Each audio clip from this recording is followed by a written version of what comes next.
So, when you've done a good job with a presentation where months later you could be talking about a segment in a meeting and they'll be like, "Oh yeah, yeah, yeah." Like that's the one that's like, very stressed and she's anxious because she has so many things. It's like, it hit, and I think if we did that 100-page, PowerPoint presentation, they would have lost some of those elements.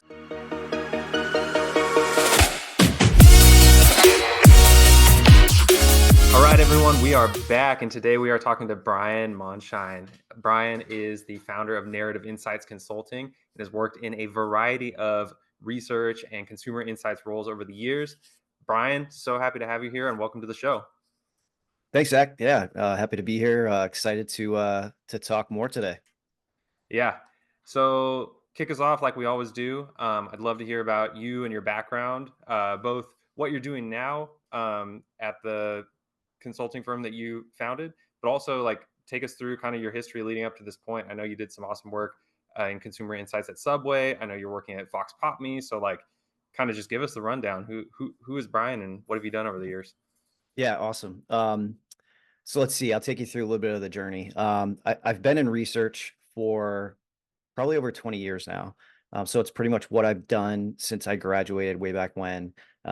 Started out in a research agency called Bases, got a good foundation of learning there, and then I had really been client side for over 15 years. So I did some time with Pepperidge Farm. So if you're familiar with the goldfish and the Milanos and all that, I think I gained 15 pounds in my first 3 months when I worked there. And the bulk of my career was at Subway. So it was good. I went from the indulgent side to the healthier eating side. So, I wanted to make sure I balanced things out with my career. But yeah, at Subway, it was cool because it was, they're a multi-billion-dollar brand and they have a lot of needs when it comes to consumer insights. So we were able to play in a lot of areas like product innovation, consumer segmentation, a lot of intercepts and brand tracking, and you name it, we did it all. And it was a fun team that I worked with. I missed that team a lot, but it was a good point in my career where I'd been there for a while and I knew I needed a change. And the brand itself was making some moves in terms of moving the headquarters, and it just wasn't the right fit for me. So that's when I changed things up a bit and went away from corporate side and actually started doing something that I had no idea I was going to do. So original plan was leave Subway, go into another insights type role at another brand and keep doing what I was doing. And it turns out a research agency that I had been working with, you mentioned Vox Pop Me. It was Vox Pop Me. They had reached out and they said, "Hey, listen, we're trying to help out our sales guys and help them learn how to sell into companies and teams like what you were doing at Subway. So can you have a 1 hour advisory call with them?" I'm like, "Sure. I'm not working right now. I got plenty of time." So had that call, and little did I know that that was my interview, kind of their way to kind of test me out. And they followed up almost immediately with another call and said, "Hey, listen, we've got a proposition for you." And that's when my consulting business started.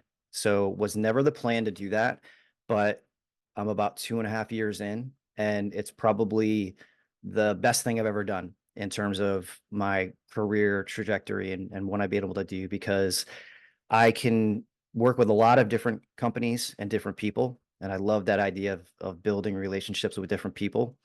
And I help companies out in a couple different ways. So I do a lot of the stuff that I was doing at Subway with different brands.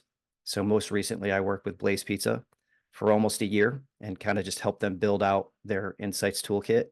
But I also work with research agencies like Vox Pop Me and help them better understand and connect with their customers and the people they're trying to sell their platforms and services to. So it's been a really interesting ride. It's definitely bounced around a bit more in different places than I had expected, but all in all, it's been great, and I'm really looking forward to what comes next. That's an awesome kind of arc that you traced out for us there, and it's really interesting to hear how you ended up kind of taking this. You're kind of playing two sides of the field here, where one is you're continuing to do that consulting work, the kind of core, insights role that you had over the years. But this other kind of angle has emerged where you're helping these platforms and agencies really connect better with their end clients. And something that I've seen, and actually our most recent guest on the podcast talked about this, was the need for these research firms and research platforms to differentiate and stand out in order to continue to grow in today's market. Can we just, before we jump into some of the work you've done in innovation, can we just like linger on that for a second and talk about kind of what are you seeing in terms of maybe what are some of the barriers that these firms are seeing to connecting with those end clients? Maybe some of the ways you help them out, because I think that's just it's very top of mind for research firms and also independent researchers who are really trying to stand out and grow their business. So I'd love to kind of get your thoughts on that. Yeah. Those are really good points, Zach. I think, a lot of what I see when I'm talking to some of these different research agencies is that they've got a really strong product or service that they're offering. They've created this amazing platform. It's infused with AI. They're really good at tech, but they don't necessarily understand who that end user is. What's a person that's in consumer insights? What do they really do? And what's their end game? And I think once you understand that, you can really start to identify the pain points and then find ways to just make their lives a little bit easier.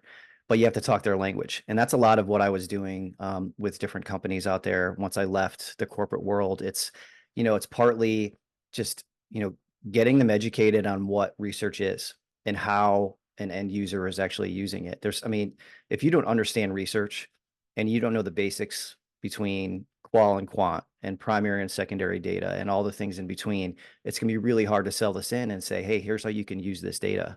But I think the end game of what I try to teach is um, it's not about them wanting to do this one specific project. It's about they need to launch a product in 3 years. And this is one small piece within a very large puzzle of all the pieces of research they have to do to answer these questions, to build out the strategy, to launch a product. So that's just an example. But you have to think in that mentality versus we just want to use this platform to do this type of research and that's it. And that's all I have to sell you on. You really have to think about that end goal. And that's a lot of what I've been doing. And it's been really successful because once they understand the end user, they understand their pain points, they understand constraints like budget, for instance, which is, I hear it a lot. That's a huge hurdle for a lot of brands out there right now, is I just don't have enough money. But if you can prove out the ROI and the value that this product or service can provide, that's the sweet spot. And it's really about just finding that right combination of things that you can offer and talk about that can get you there. That's really well said, and it definitely it highlights, yeah, some of the struggles that I've kind of heard about in a lot of these conversations with folks like yourself.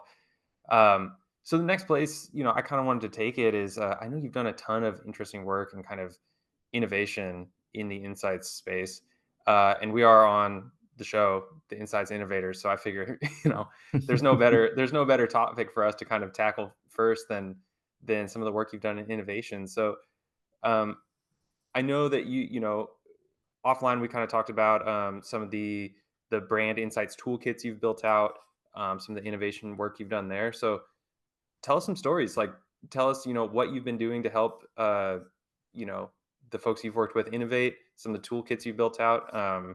Anything you want to dive into there? That'd be great. Yeah, definitely.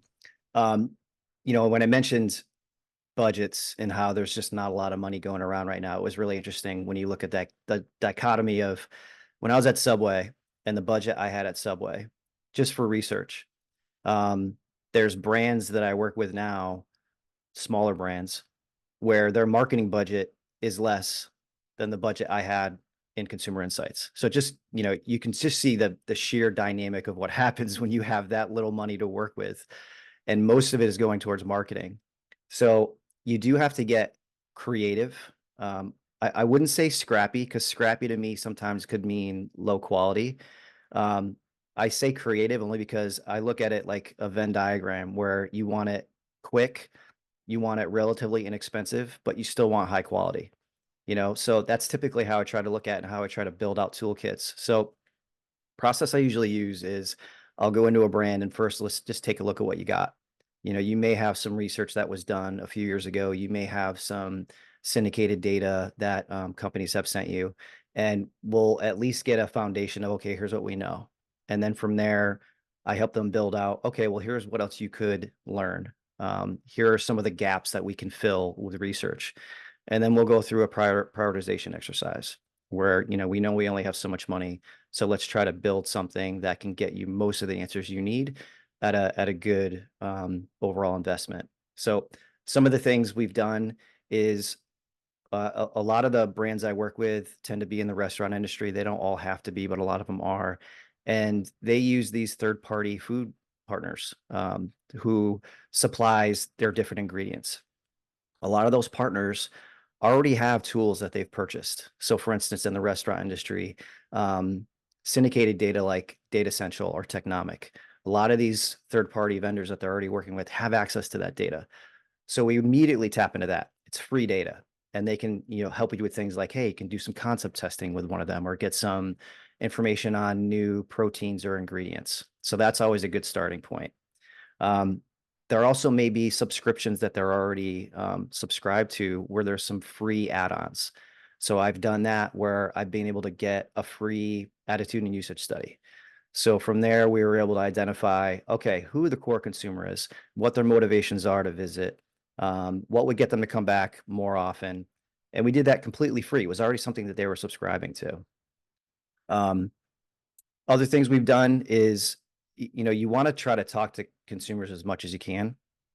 And I always try to push companies to do that. I think sometimes companies may get comfortable with just, looking at data and, subscribing to different reports, but you learn so much when you actually talk to somebody. So we developed a program where we went in and talked to guests. So we just had like headquarter team members who were scattered across the US go into a restaurant for the afternoon and just intercept guests as they were after they were making their purchase. Say, hey, listen, can we have a quick 5-minute conversation? Fill out a quick survey using a QR code, and I'll give you a coupon for a free dessert.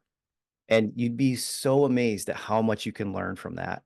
Just because people will not just answer your questions, but they'll be like, "Oh, you know what? I wanted to tell you something. You've got this product on your menu, it's something you didn't even think about asking." And that could spark a new idea for a new product line extension. So I think, it's really about getting creative with what you already have and what you may have access to. Um, and just take advantage of that stuff because you can fill so many gaps with very little or no investment at all. And then you can get into some of the bigger conversations if there's like something, more strategic that you have to do in terms of research. But there's a lot you can do without having to put much investment in at all. So I love the story that you just told about having folks from the organization's team go in and do the customer intercepts themselves for a couple reasons. One is it illustrates the importance of having those human conversations, taking the time to talk to customers um, in person. Ideally, that's a great way to do it because, like you said, it opens up those sort of serendipitous insights where all of a sudden they're like, yeah, I hadn't thought about this, but now that we're talking, I wanted to tell you I absolutely love this menu item. Or last week I came in and like so and so was just so nice to me, and those are the kind of things you're not going to get in a generic survey for the most part when you're kind of doing this one to many type of research. The other thing that I love is that you had the folks from within the organization doing those intercepts themselves.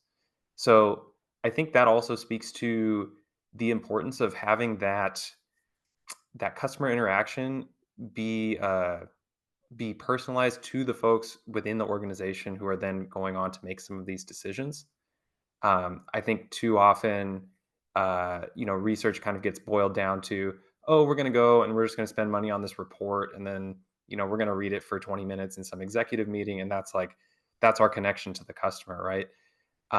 That the kind of human element of what you're talking about here is, I think, so important. Can you speak to that at all? Like, kind of the importance of making the insights real for the clients that Mm. you're working with, right? So it's not just insights on a piece of paper, but saying, "Hey, this is an actual human. Like, here's the actual person with their actual story." Or, sort of trying to bridge that gap so that it's less of an abstract thing and more of like an emotional connection for the clients you're working with. I think that's super interesting. Yeah, I love the way you put that, Zach, where, this is an actual human.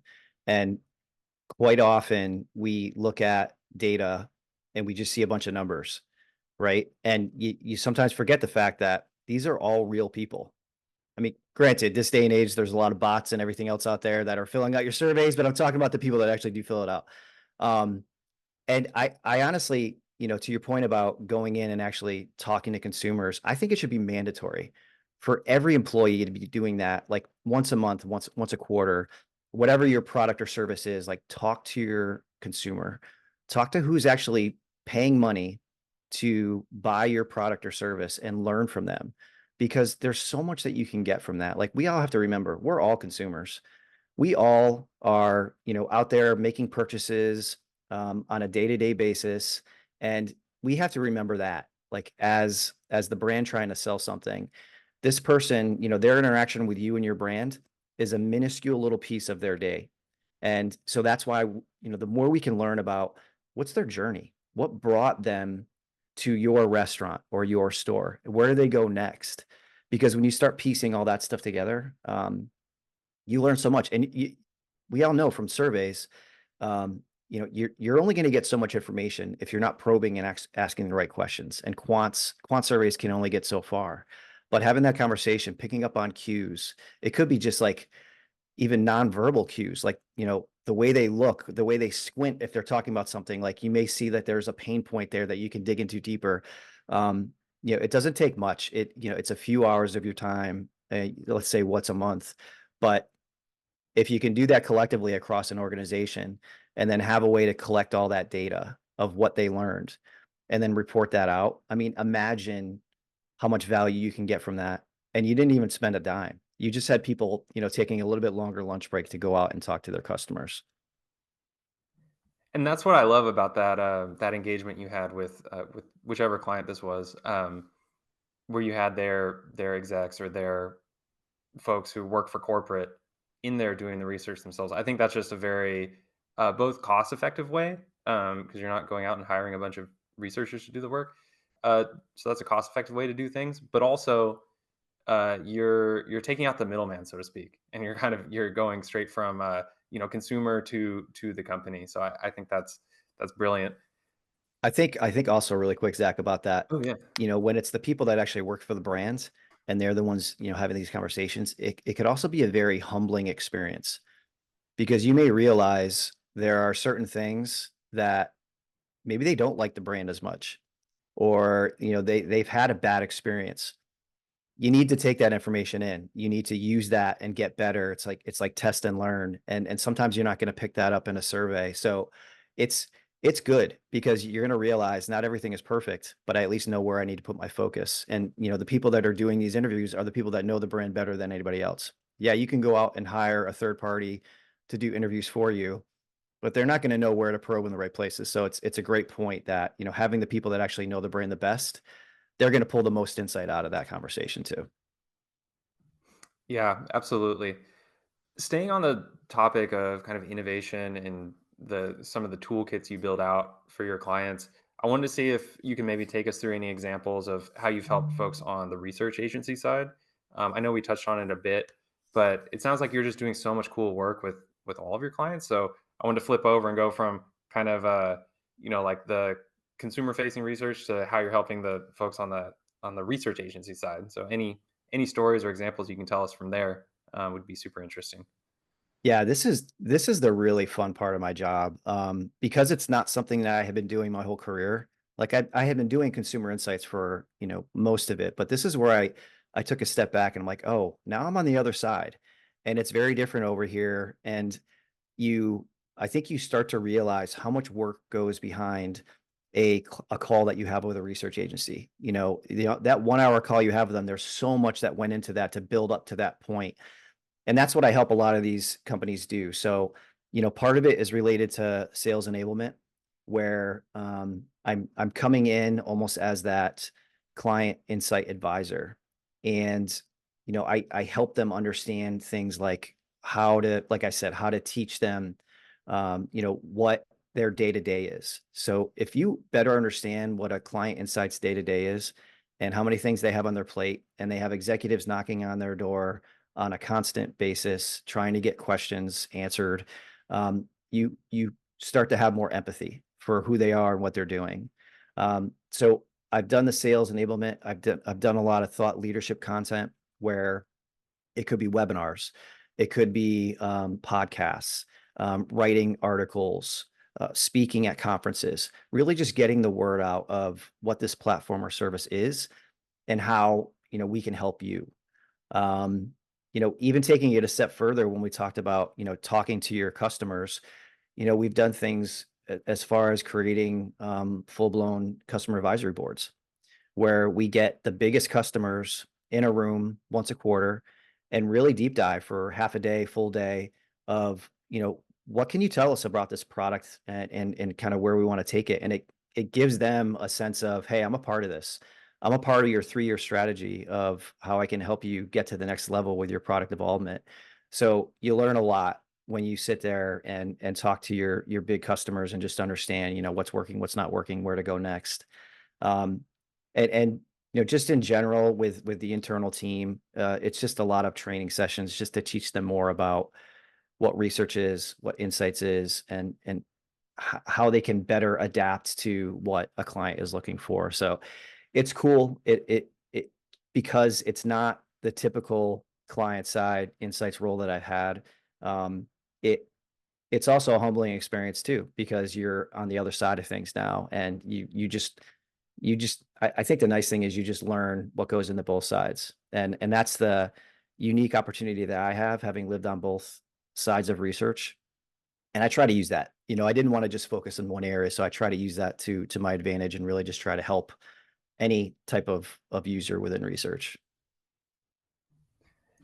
That's awesome, Brian. And I think you are in a really unique position because, like you said, you've been on both sides. I assume when you were at Subway, for example, and sitting on a fairly large budget, from what it sounds like, you had people trying to sell into you all the time, right? And you were the one sitting there fielding those requests.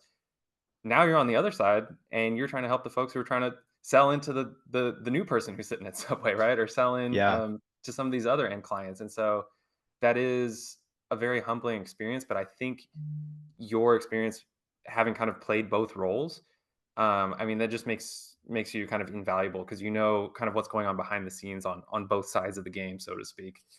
Yeah, Um, and it's kinda cool too because, like I said, I can empathize with both sides. Like, end of the day, I think, whether you're on a research agency or whether you're a client, you all have a very similar objective of, just becoming smarter, creating more revenue, creating awareness, whatever it may be. And, you can empathize with how much goes into either side. And that goes a long way because sometimes as a client, um, you may not realize everything that's involved in trying to sell in to a client. Like, you typically on client side, I would have a company come in and they'd have 1 hour to pitch us. And like you said, you listen to the pitch, either it strikes something within you where you want to learn more, or that's it. But for all you know, there were 4 weeks of work that went into that one pitch, So I think seeing it from both sides, it really is an interesting experience. And I have learned a lot about, how companies do business. And, you know, what I try to do with companies is really just try to teach them, here are some different hacks that you can use to get past some of those challenges and actually, make that sale. as the guy who is writing that pitch and delivering that pitch, it's great to hear the amount of empathy you have for the person who's sitting in that seat. Um, so I wanted to talk a little bit more about the kind of career arc because while I think your experience is very unique, I have seen kind of a trend of folks moving from these insights or market research roles at some of these larger companies and going independent is kind of the way I like to talk about it. Have you seen a similar trend, folks kind of following a similar path to you where, you gained a ton of experience, worked with huge budgets, huge brands, and then said, I'm going to take these learnings and kind of go out on my own and, work as an independent consultant. Do you see that trend? And if so, what do you think is contributing to that? Yeah, I've definitely seen it. I have colleagues that who used to be corporate side, and they decided, you know what, I'm going to try this out. I've gained a lot of experience, and I think I could do this myself. Sometimes you're pushed into it. There's a lot of layoffs out there right now, where people, once they lose their job and they're trying to figure out where they want to go next, this may be a potential solution for them.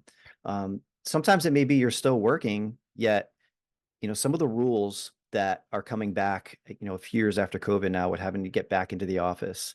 Um, you know, I think some people like the idea of being able to, um, have their own flexible time and work whenever they want to work, and not have to go into an office. So I think there's a lot of reasons of what may drive it, but the idea of you're in control of your destiny is both exciting and really scary. You know what I mean? So I know if I fail, it's completely my fault, and that's fine. I'm willing to accept that. Um, if I'm with a corporate company, it could be a situation where I'm doing great work, but because of reasons of, down sales or whatever it may be, you could lose your job, and you never really know when or if that could happen. Um, for me personally, the reason I do it is just because I know that I can control this. It's going to make me work a lot harder to succeed because I know it's all on me. And I think the payoff on the back end can be even better than what I had before. That's the goal. I'm in the middle of that journey now, but I think that's probably a good reason why a lot of people end up trying to do this. Is there's no risk, no reward. And if you're willing to take that risk and really get out there and build this business yourself, you could see an amazing reward at the end of it. What advice would you give to folks who are on a similar journey to you? I know I can actually think of several people I've talked to recently who are making a similar transition or have made a similar transition. So I guess asking for advice, it's a little bit generic, but one is, what advice would you give them? But specifically, if you had to coach someone who is in a similar position to you and help them understand, it's like, what is your superpower as sort of an independent research consultant? How would you help them understand like what they can deliver versus maybe a multi-hundred person research firm, or what they can do differently versus sitting in a research role within a huge corporation with a huge budget? Because I think Yeah. it can feel daunting when you're like, quote unquote, the little guy. Hmm. So how would you kind of coach them through that and help them say, oh, here's my superpower, this is what I can do different, and here's how I can add a ton of value for my clients? Yeah. I think part of it is developing, it's the UVP, that unique value proposition. What can you provide that's going to make you stand out? Every time that I would sit through those pitches when I was client side, I'd always ask the agency that was pitching, okay, what sets you apart? What's your point of differentiation? And I'd always look for something that's a really unique answer that I believe. Sometimes you just hear, well, we can do everything. I almost don't want to hear that, because I want to hear them, be truthful to the point, like, you know what, we can do this and this, but this we're really not that experienced in, and we'll fully admit that, and we'd happily refer you to another company if that's exactly what you want to do. That I respect. That usually ended up with some type of engagement with them because I know that they know what they stand for, and they're willing to admit when they're not good at something else. And I think as a as a consultant, as an independent consultant or freelancer, whatever you're doing, I think you have to really figure out what that is, and then just go after it. The other thing I would say is talk to a lot of people and continue to hone your pitch to them. Ask them, what's your feedback? Um, you know, make sure it's constructive. Tell me what I'm doing wrong. This is all about the process of getting better. That's what I did when I first started out is I thought I had a good pitch. And as I started talking to people about it, well, you may want to change this, this, and this. And you got to be willing to take that criticism to heart and use it. If people are going to tell you something that truly could make you better, and you feel like, no, I'm set in my ways. I know what I want. You're probably not going to be successful. This is a very, this business is very much about hearing that you're not good at things sometimes. And that's the process, man. I mean, that's just how it goes. And I've gotten that much better by hearing all that. And in like I said, I'm still on that journey. I still have people tell me, you may want to try this, and I will.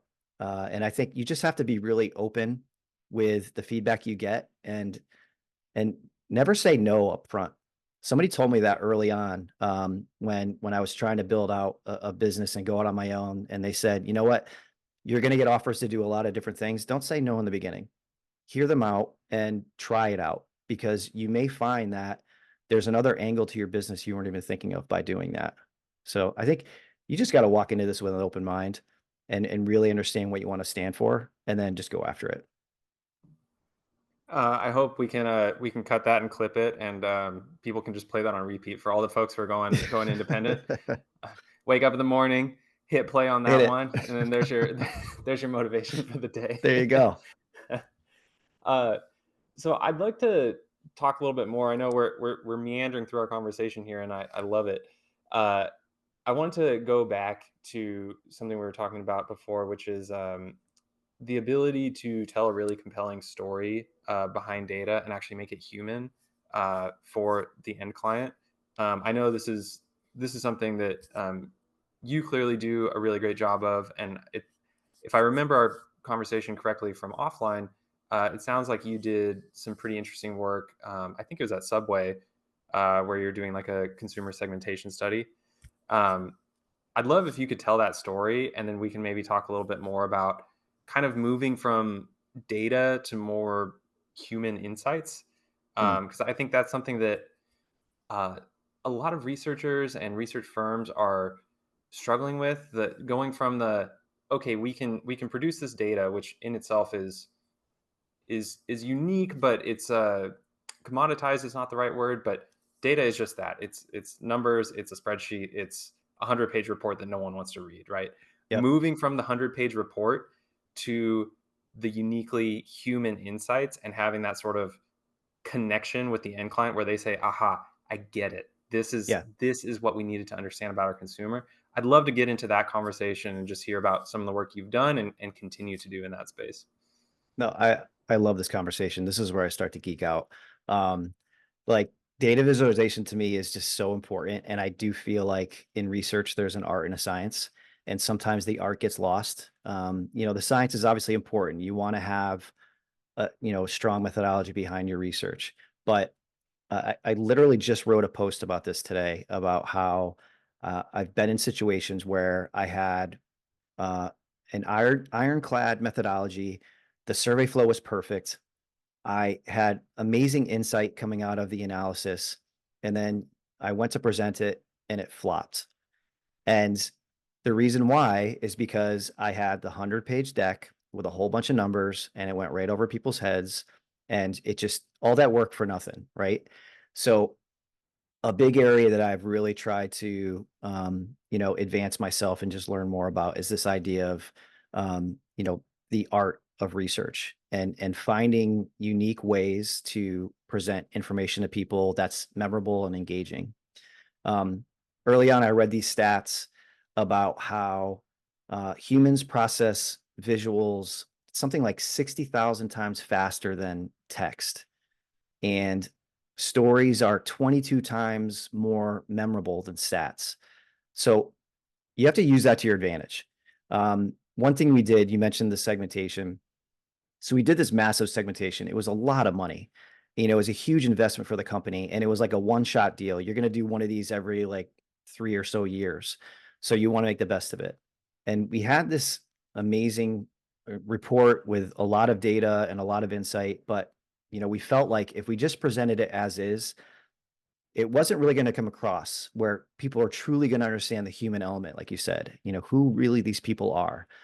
So we did some brainstorming, and we as a team got a little out of the box, and we decided to create these immersive breakout rooms.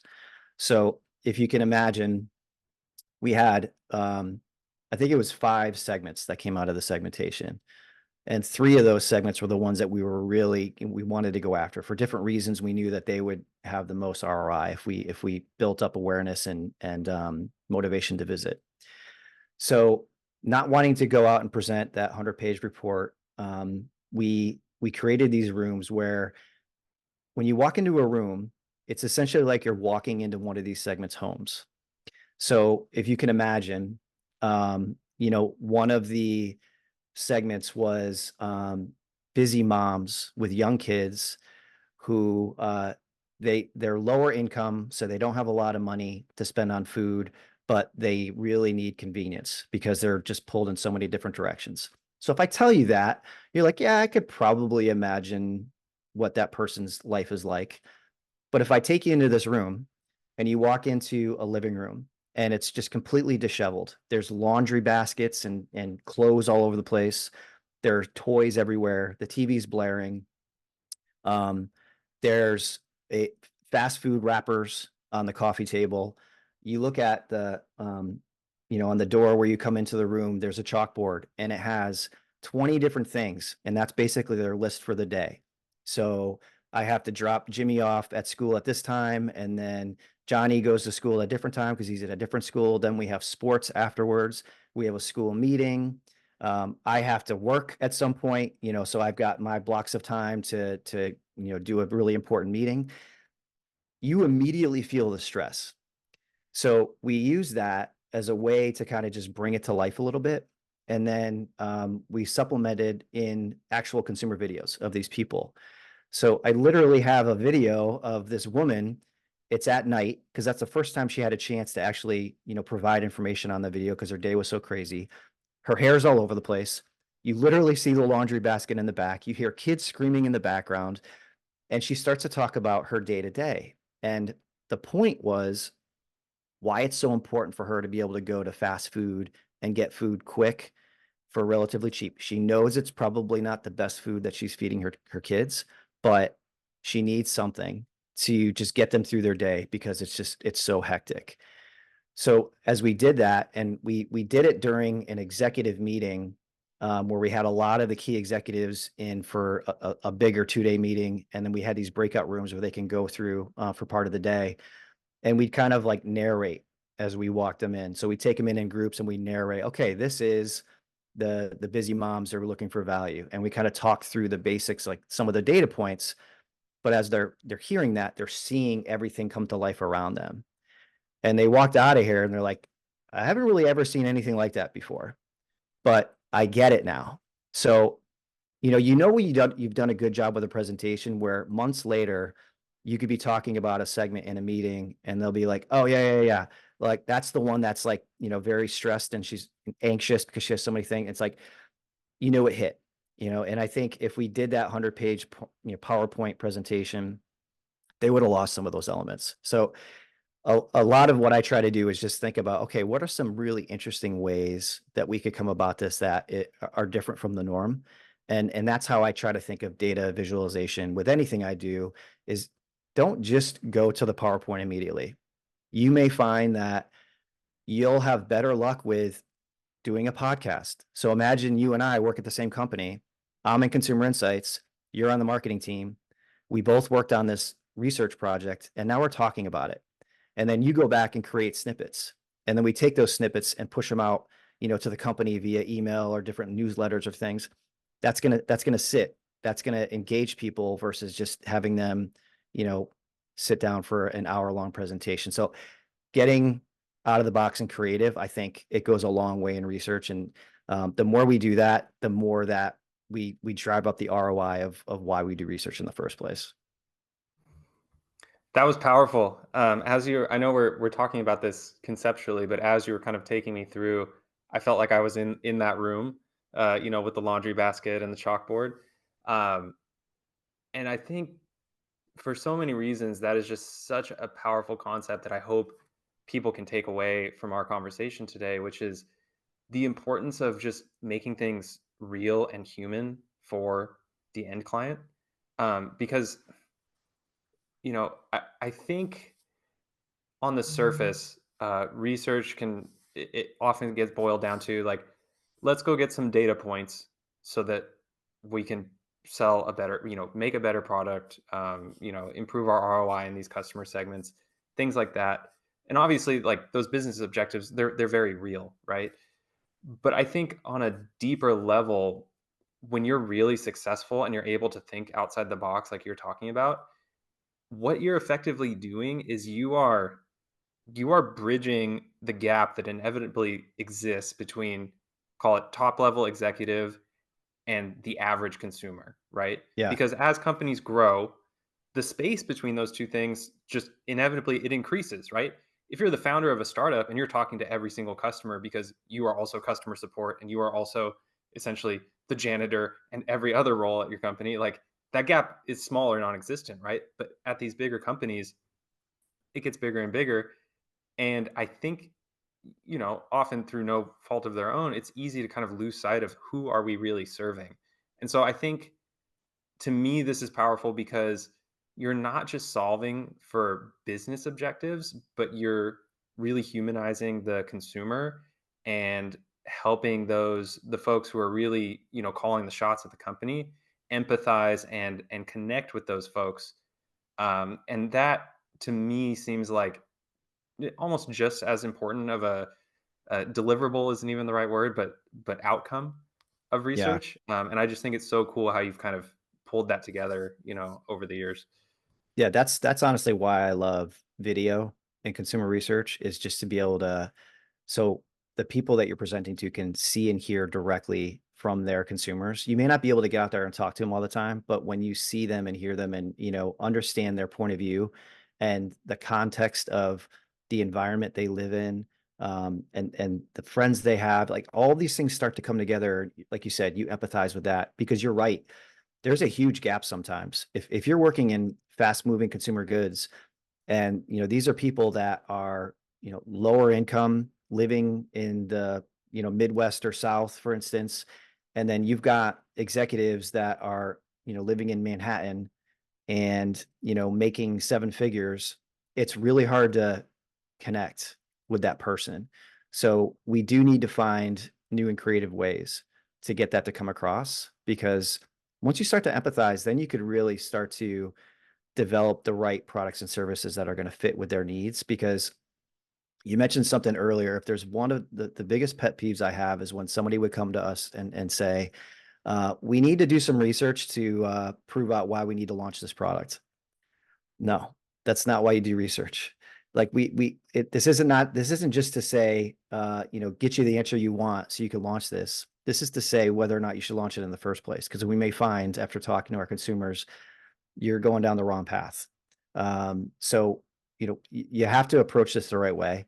And when you do, I think that, like you said, that gap gets smaller. And the more you can lessen that gap, the more you could really engage with your audience. You're just going to be more successful. It's going to happen just because you understand them so much better. I love that, Brian. And I think that I feel like what we're kind of getting at, it's like, for lack of a better term, it's like this is the soul or the art of research. You talked about like the difference between science and art I in like that. research. You talked about the art. I think along with the art comes kind of the soul. It's like the human impact, right? And being able to drive really strong human impact, I think, is like uh, it's a very worthwhile goal of research beyond just saying, "Hey, we're going to help you hit your number for this quarter or for this year, or whatever the case may be." So I know we're coming up on time here. Last question I always like to ask, of our guests is just like, how do we get to know more about you and what you're doing? If you can give us an on ramp to all things Brian and the work that you're doing, that would be great. Yeah, I think, you know, the journey I've been on and, kind of where I've changed to a little bit over the past couple of years, um, it's it's been enlightening for me. It's it's been a very steep learning curve. I'm continuing to learn. It pushes me to always want to educate myself, which I would say that to anybody. If you've been in a company for 20 years, or if you're completely starting off brand new out of college, or if you're trying to go, down a different trajectory and do something very different in your career, just educate yourself about anything that you can, because the more that you learn, it really opens your mind. I had to learn a lot. Starting my own business, I had to be the jack of all trades now. So it's like I used to just be the research. Now I am the researcher. I'm also the accountant. I'm the business manager. I'm the marketer. Because you have to do all that. I'm a tax expert now. Who knew? I got to learn about business taxes, but it's all stuff that I'm so glad I know, because now I'm at that point where people will reach out to me and be like, I want to start freelancing. Can we talk? Because I've gone through it. I've made plenty of mistakes, and I could help them, through the process and kind of tell them what I've learned. And people did that for me when I started out too. So I think the cool thing about what I'm doing is that it's not just about, making, revenue for the what I may offer to brands or research agencies. I try to spend a lot of my time just giving back to other people who are starting this process out too, and tell you, the journey that I went through, the mistakes I made, and hopefully that helps you throughout the process and makes you become a little bit more successful. The more I can do that, I'm a firm believer in karma, and the more that I can get out there and help others, like I said, I'm by far an expert. But I've also learned enough where I think I can probably help somebody out who's just starting out, and that to me is gold. And then other than that, like it's just, I think for me, it's pushed me into being a different person in terms of, uh, even like my attitude towards work, like as a business owner and somebody who's trying to become a consultant. I've always been an introvert at heart. I think a lot of researchers are. This position now has really pushed me to be an extrovert. I have to get out there. I don't know if I would ever push myself to get into a podcast, for instance, because I didn't need to. But now it's like I want to get my name out there. I want to have really cool conversations with Zach and geek out on research and different ways of doing research. It's like I like this stuff, and it pushes you, I think, to kind of get out there. And I have this mentality of try to do one thing every day that scares you, and I think it's good to push yourself and be comfortable being uncomfortable, because that's what's going to help you learn and grow, and that's kind of the mentality I try to take day to day as best as I can. That's so awesome, Brian. And like I said, I think that this is really going to resonate with a lot of the folks who are going down a similar path and find themselves on a similar journey. Um, so, where's the best place for people to connect with you? Is it LinkedIn? Can they shoot you a DM? And where can they find out more about what you're doing at Narrative Insights? Yeah, definitely. I think LinkedIn is probably the best place to learn more about me. I've got a lot there about my journey. And within the featured section of my LinkedIn profile, you'll see a little bit of what I've worked on. Um, you can go to narrativeinsights.com. That's my website. Learn a little bit more about what I do with brands and research agencies. That's also a great way to provide some contact info, and we could have a call. I offer, free consultation call. So if you just want to talk about, maybe some of the challenges you're dealing with, I am more than happy to do that and see if there's a potential way for me to help you, and we could partner together. Yeah, I've got a pretty open door policy. And I love having conversations, even if they don't lead to anything. I think just building out a network. I've had many instances where I've had a network call with somebody that never led to business, but even a year down the road, a referral from them to another person created some business. So I think this idea of just making sure that you maintain and grow your network is so important in this business. That's awesome, and I can definitely attest to uh, the idea that just having great conversations with interesting people, like we're doing right now, the ROI on that is huge. Just getting Yeah. connected with new folks, and I'm not talking about in terms of revenue or sales or anything like that. It's like the ROI in terms of your learning and the doors that it may open for you down the road. Absolutely huge. So I would definitely encourage folks to get in touch with Brian. This has been an awesome conversation. Brian, thank you so much for doing this. Um, I really hope we can do it again sometime. Absolutely. Would love to do that, Zach.